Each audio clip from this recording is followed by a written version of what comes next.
करते वह कोलकाता पहुंच गए और वहां पे उन्होंने ब्राह्मण समाज से प्रभावित होकर वेदों का ज्ञान प्राप्त किया। फिर उन्हें दो अप्राप्तियां मिली, पंडिता और सरस्वती।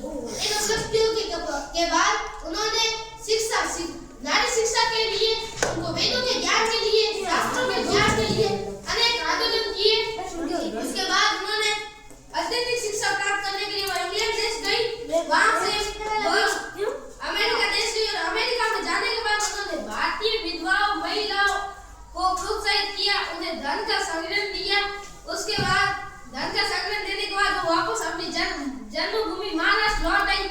महाराष्ट्र लौटने के बाद उन्होंने वहां पर साधना सदन नामक एक आश्रम की स्थापना की और फिर उसको पुणे में स्थानांतरित कर दिया और वहां पर स्त्रियां छपाई, टंकन, काष्ठकला आदि सीखती थी। उसके बाद पुणे में स्थानांतरित कर दिया। फिर वहां पर पास के केरगांव गांव पर मुक्ति मिशन की स्थापना की और फिर 1982 में उनका निधन हो गया।